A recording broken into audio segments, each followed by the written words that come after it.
Hello friends, अनुराग educate channel में आप सभी का स्वागत है। मैं हूँ राजकुमार। आज हम आपको इकोनॉमिक्स से संबंधित टॉप 20 महत्वपूर्ण क्वेश्चन आंसर के बारे में बताऊंगा, जो आगामी परीक्षा की दृष्टि से अति महत्वपूर्ण है। तो दोस्तों, बिना समय गंवाए चलते हैं अपने महत्वपूर्ण क्वेश्चन की ओर।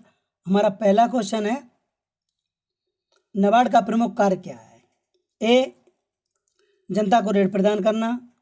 बी, जनता से जमा स्वीकार करना। सी, ग्रामीण क्षेत्र के विकास के लिए व्यापारिक बैंकों तथा क्षेत्रीय ग्रामीण बैंकों को ऋण प्रदान करना।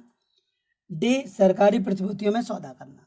तो दोस्तों, सबसे पहले जान लेते हैं नाबार्ड, यानी कि national bank for agriculture and rural development. तो इसका फुल फॉर्म है national bank for agriculture and rural development, यानी कि राष्ट्रीय कृषि और ग्रामीण विकास बैंक। इसकी स्थापना शिवरमन कमेटी की सिफारिश के आधार पर 12 जुलाई 1982 को हुई थी।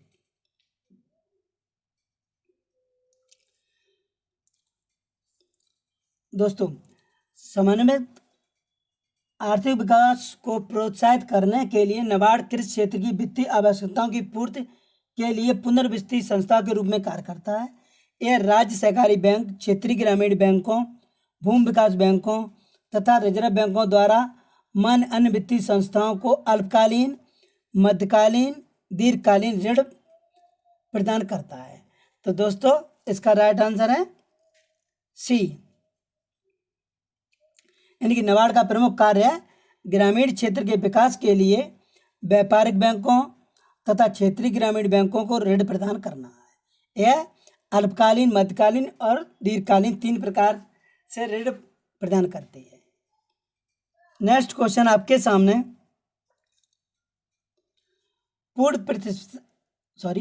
प्रतिस्पर्धा के अंतर्गत जब आगम कीमतें स्थिर हों और बाह्य मितव्यता न हो तो उद्योग पूर्ण वक्र होगा। ए, औसत लागत वक्रों के ऊर्ध्वाधर योग से व्युत्पन्न होता है। बी, औसत लागत वक्रों के क्षैतिज योग से व्युत्पन्न होता है। सी, सीमांत लागत वक्रों के ऊर्ध्वाधर योग से व्युत्पन्न होता है। डी, सीमांत लागत वक्रों के क्षैतिज योग से व्युत्पन्न होता है। तो इसका राइट आंसर होगा सी।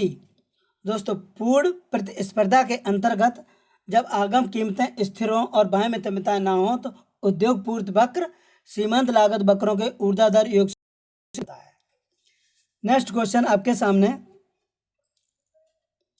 विशेष आरण अधिकार STR IMF की मुद्रा है। कागज मुद्रा के रूप में, स्वर्ण मुद्रा के रूप में, रजत एवं स्वर्ण दोनों के रूप में, डी, मात्र बही खाता प्रविष्ट के रूप में। तो इसका राइट आंसर होगा कागज मुद्रा के रूप में। दोस्तों, STR अंतरराष्ट्रीय मुद्रा कोष की मुद्रा है जो कागज मुद्रा के रूप में जानी जाती है। इसे पेपर गोल्ड भी कहते हैं। तो दोस्तों, विशेष आरण अधिकार को पेपर गोल्ड भी कहते हैं। इसका राइट आंसर होगा ए, यानी कागज मुद्रा के रूप में। नेक्स्ट क्वेश्चन आपके सामने, निम्नलिखित में से किस प्रकार के राजस्व का बंटवारा केंद्र सरकार तथा राज्य सरकार के साथ नहीं करती है? ए, केंद्रीय बिक्री कर। बी, आयकर। सी, उत्पाद शुल्क। डी, सीमा शुल्क। तो दोस्तों, इसका राइट आंसर होगा सीमा शुल्क। सीमा शुल्क का बंटवारा केंद्र सरकार राज्य सरकार के साथ नहीं करती है। यही कारण है कि केंद्र सरकार को सर्वाधिक निम्न राजस्व की प्राप्ति सीमा शुल्क से होती है, जबकि सर्वाधिक सकल राजस्व की प्राप्ति उत्पाद शुल्क से होती है। तो दोस्तों, सीमा शुल्क का बंटवारा केंद्र सरकार राज्य सरकार से नहीं करती है। नेक्स्ट क्वेश्चन आपके सामने, निम्नलिखित में से कौन भारत भूमि सुधार कार्यक्रम का हिस्सा नहीं है? जोतों की अधिकतम सीमा। बी, जोतों की चकबंदी। सी, कृषि जोत पर कर। डी, जमींदारी उन्मूलन। तो दोस्तों, इसका राइट आंसर है कृषि जोत पर कर। दोस्तों, जोतों की अधिकतम सीमा और जोतों की चकबंदी, यानी कि खेती की चकबंदी भी होती है और जमींदारी उन्मूलन भी होता है, और जोतों की अधिकतम सीमा भी होती है, लेकिन कृषि जोत पर कर भारत भूमि सुधार का कार्यक्रम का हिस्सा नहीं है। तो इसका राइट आंसर होगा सी, यानी कि भारत भूमि सुधार कार्यक्रम का हिस्सा कृषि जोत पर कृषि जोत कर नहीं है। तो इसका राइट आंसर है सी। नेक्स्ट क्वेश्चन आपके सामने, अनाज का मूल्य इसलिए अधिक नहीं है कि लागान दिया जाता है, बल्कि लागान इसलिए दिया जाता है कि अनाज का मूल्य अधिक है। यह कथन किस अर्थशास्त्री का है? ए रिकार्डो का, बी बाकर का, सी मार्शल का, डी मिल का। इसका राइट आंसर होगा रिकार्डो का। दोस्तों, रिकार्डो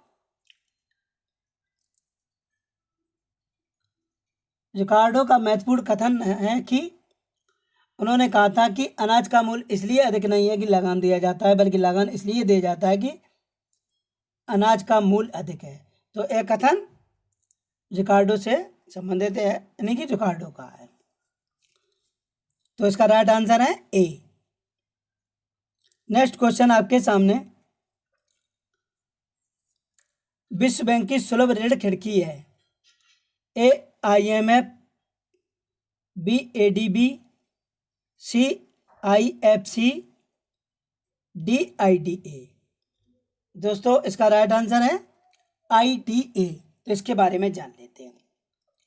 IDA इंटरनेशनल डेवलपमेंट एसोसिएशन, यानी कि अंतर्राष्ट्रीय विकास संघ, इसकी स्थापना 24 सितंबर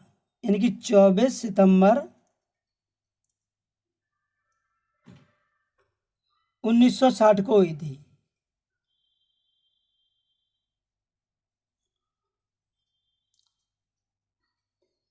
और इसका उद्देश्य था विकासशील देशों को आसान शर्तों पर उदारतापूर्वक दीर्घकालीन ऋण प्रदान करना। तो दोस्तों, इसका राइट आंसर है ए, यानी कि विश्व बैंक की सुलभ ऋण खिड़की के नाम से जानी जाती है IDA। और IMF यानी कि अंतर्राष्ट्रीय मुद्रा कोष है। IDA जो है वह विश्व बैंक समूह के अंतर्गत आता है।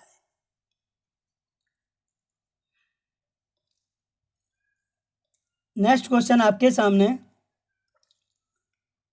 यदि घरेलू उपभोक्ताओं की मांग अनंत रूप से लोचदार है और विदेशी उत्पादक की आपूर्ति पूर्णतः बेलोचदार है, तो पूरा प्रशुल्क बैन किया जाएगा। ए घरेलू उपभोक्ताओं द्वारा अदा किया जाएगा, बी विदेशी उत्पादक द्वारा अदा किया जाएगा, सी घरेलू उपभोक्ताओं द्वारा विदेशी उत्पादक के बीच बराबर वितरण किया जाएगा, डी दोनों में से किसी को भी ना तो आगम की प्राप्ति होगी और ना ही संरक्षण की। तो दोस्तों, इसका राइट आंसर होगा बी। दोस्तों, इसके अंतर्गत यदि निर्यातकर्ता देश में पूर्ति बहुत बेलोच होगी और आयातकर्ता देश की मांग बहुत अधिक लोचदार होगी, तो प्रशुल्क का पूरा भाग उत्पादकों को वहन करना पड़ेगा और ये बहुत सस्ते दामों पर उपलब्ध होंगे। तो दोस्तों, इसका राइट आंसर है बी, यानी कि विदेशी उत्पादक द्वारा अदा किया जाएगा। नेक्स्ट क्वेश्चन आपके सामने, किसी अर्थव्यवस्था में व्यापार चक्र जिन चरणों से गुजरता है उसका सही अनुक्रम क्या है? ए मंदी, मुद्रास्फीति, प्रत्याशित विस्फीत, बी प्रत्याशित विस्फीत, मुद्रास्फीति, मंदी, सी मंदी, प्रत्याशित, मुद्रास्फीति, विस्फीत, डी मुद्रास्फीति, मंदी, विस्फीत और प्रत्याशित। तो इसका राइट आंसर होगा सी। दोस्तों, किसी अर्थव्यवस्था में व्यापार चक्र 4 चरणों से गुजरता है, उसका सही अनुक्रम है मंदी, प्रत्यास्फीति, मुद्रास्फीति, विस्फीत, यानी कि 4 चरण होते हैं। नेक्स्ट क्वेश्चन आपके सामने, वित्त विधेयक वह विधेयक है जो भारत की संचित नीति से व्यय का प्राधिकार होता है, बी भारत की आकस्मिक नीति से व्यय का प्राधिकार देता है, सी अनुवर्ती वित्तीय वर्ष के लिए सरकार की वित्तीय संस्थाओं को लागू करता है, डी सरकार को करों आदि के द्वारा जुटाई गई धनराशि का उपयोग करने का प्राधिकार देता है। इसका राइट आंसर होगा डी। दोस्तों, वित्त विधेयक वह विधेयक है जो सरकार को करों आदि के द्वारा जुटाई गई धनराशि का उपयोग करने का अधिकार देता है। नेक्स्ट क्वेश्चन आपके सामने, निम्नलिखित उपकरणों में से कौन सा एक भारत में राष्ट्रीय आय के अवकलन के लिए उत्तरदायी है? ए NCAER, बी CSO, सी NSO, डी RDI। तो दोस्तों इसका राइट आंसर होगा CSO। दोस्तों CSO के बारे में जान लेते हैं। इसे केंद्रीय सांख्यिकी संगठन कहते हैं। इसकी स्थापना 2 मई 1951 को हुई थी। 2 मई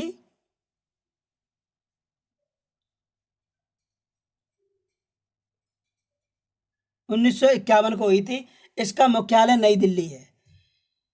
CSO की औद्योगिक सांख्यिकी शाखा कोलकाता में है। तो दोस्तों, भारत में राष्ट्रीय आय की गणना के लिए उत्तरदायी संगठन का नाम है केंद्रीय सांख्यिकी संगठन। नेक्स्ट क्वेश्चन आपके सामने, यानी कि राष्ट्रीय आय की गणना के लिए केंद्रीय सांख्यिकी संगठन उत्तरदायी होता है।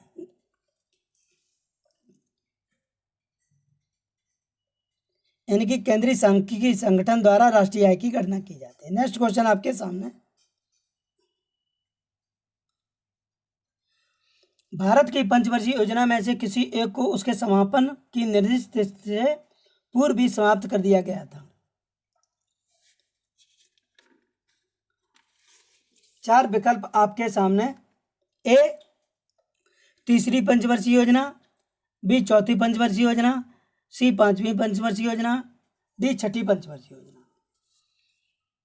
तो इसका राइट आंसर है 5वीं पंचवर्षीय योजना।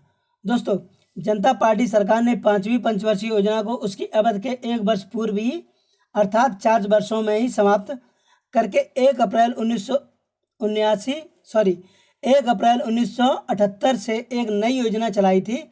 उसका नाम था अनवर्त योजना। तो दोस्तों, अनवर्त योजना इसकी शुरुआत, जो अनवर्त योजना थी उसकी शुरुआत 1 अप्रैल 1979 को हुई थी। अनवर्त योजना जो दोस्तों कई बार परीक्षा में पूछी जाती है। अनवर्त योजना इनकी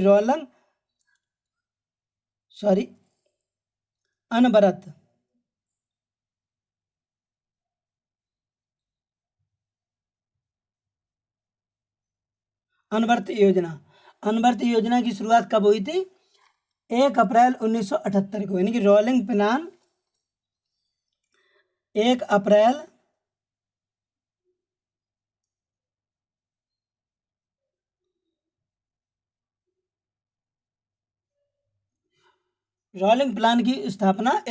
1978 को हुई थी। दोस्तों, इसका राइट आंसर है 5वीं पंचवर्षीय योजना, यानी कि 5वीं पंचवर्षीय योजना अपने निर्धारित तिथि से पूर्व ही समाप्त कर दिया गया था। तो इसका राइट आंसर है सी। नेक्स्ट क्वेश्चन आपके सामने, भारत में गरीबी के बारे में अफवाह सिद्धांत संबंधित है। ए एम विश्वेश्वरैया से, बी BKRB राय से, सी दादा भाई नौरोजी जी से, डी महात्मा गांधी से।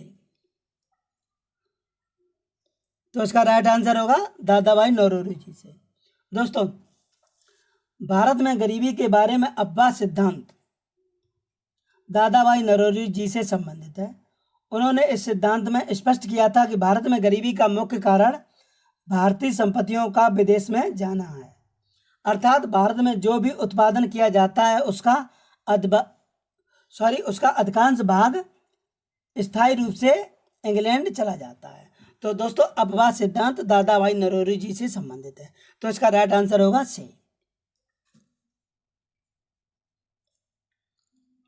नेक्स्ट क्वेश्चन आपके सामने, एकल बैंकिंग प्रणाली बड़ी लोकप्रिय है।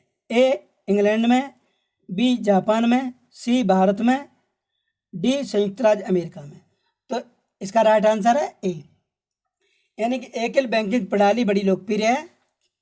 ये कहाँ है? इंग्लैंड में है। नेक्स्ट क्वेश्चन आपके सामने, मुद्रास्फीति को नियंत्रित करने के लिए केंद्रीय बैंक को चाहिए कि सरकारी प्रतिभूतियों की बिक्री करे और बैंक दर को घटा दे। बी, सरकारी प्रतिभूतियों की बिक्री करे और बैंक दर को बढ़ा दे। सी, सरकारी प्रतिभूतियों की बिक्री करे, खरीद करे और बैंक दर को बढ़ा दे। डी, सरकारी प्रतिभूतियों की खरीद करे और बैंक दर को घटा दे। दोस्तों इसका राइट आंसर होगा बी, यानी कि सरकारी प्रतिभूतियों की बिक्री करे और बैंक दर को बढ़ा दे। दोस्तों इसके अंतर्गत मुद्रास्फीति को नियंत्रित करने के लिए यह आवश्यक है कि केंद्रीय बैंक सरकारी प्रतिभूतियों की बिक्री करे और बैंक दर को बढ़ा दे, क्योंकि इन दोनों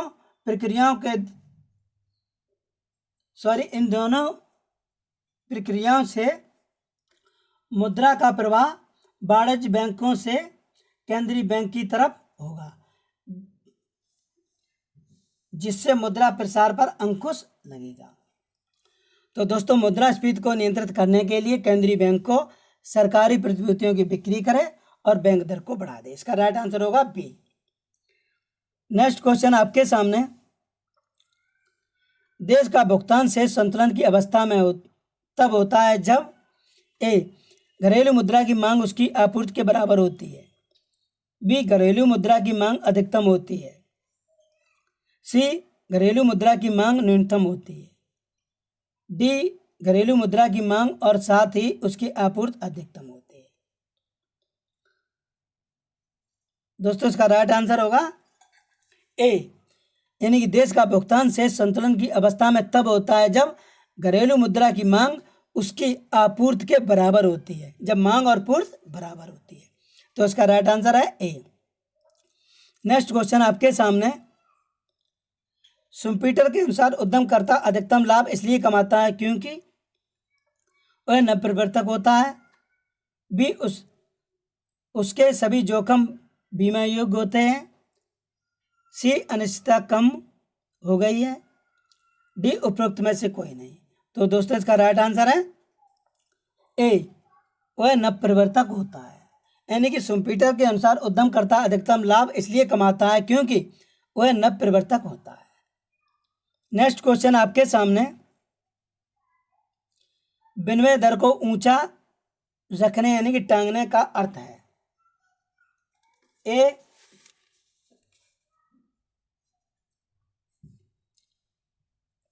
मुद्रा का अवमूलन। बी, विमुद्रीकरण। सी, मुद्रा का अधमूलन। डी, निर्यात बढ़ाना। तो दोस्तों इसका राइट आंसर है मुद्रा का अधमूलन, यानी कि विनिमय दर को ऊंचा रखने का अर्थ है अधमूलन और विनिमय दर को नीचा रखने का अर्थ है अवमूलन। जब सरकार द्वारा जानबूझकर मुद्रा के मूल्य को ऊंचा रखा जाता है तो इसे अधमूलन कहते हैं, तथा जब मुद्रा का मूल्य बाजार की शक्तियों द्वारा ऊंचा रहता है तो इसे विनिमय प्रसार कहते हैं। तो दोस्तों विनिमय दर को ऊंचा रखने का अर्थ होता है मुद्रा का अधमूलन।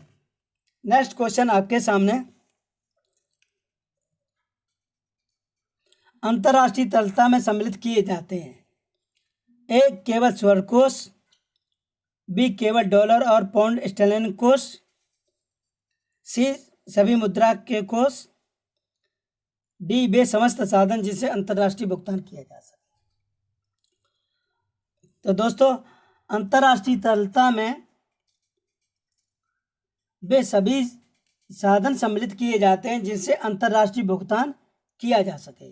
अंतर्राष्ट्रीय तरलता में स्वर्ण का भंडार SDR और डॉलर को भी सम्मिलित किया जाता है। तो इसका राइट आंसर होगा डी, यानी कि अंतर्राष्ट्रीय तरलता में वे समस्त साधन जिनसे अंतर्राष्ट्रीय भुगतान किया जा सके को सम्मिलित किया जाता है। तो इसका राइट आंसर होगा डी। नेक्स्ट क्वेश्चन आपके सामने, भारत में वृहद क्षेत्र का सबसे पुराना उद्योग है। ए सूती कपड़ा, बी ऊनी कपड़ा, डी सी लोहा और इस्पात, डी कागज। तो दोस्तों इसका राइट आंसर है सूती कपड़ा। दोस्तों कपड़ा उद्योग भारत का सबसे बड़ा संगठित, व्यापक और एवं पुराना उद्योग है। तो दोस्तों भारत में वृत्त क्षेत्र का सबसे पुराना उद्योग सूती कपड़ा उद्योग है। नेक्स्ट क्वेश्चन आपके सामने। दोस्तों वीडियो को देखने के लिए बहुत बहुत धन्यवाद। वीडियो को लाइक करें, मित्रों में शेयर करें, सब्सक्राइब करें, हाँ बेल आइकन प्रेस जरूर करें, जिससे कि हम अपना नया वीडियो अपलोड करें तो उसका नोटिफिकेशन आप लोगों तक पहुंच सके। जय हिंद, वंदे मातरम। मिलते हैं नेक्स्ट वीडियो में, तब तक के लिए बहुत बहुत धन्यवाद। जय हिंद, जय भारत।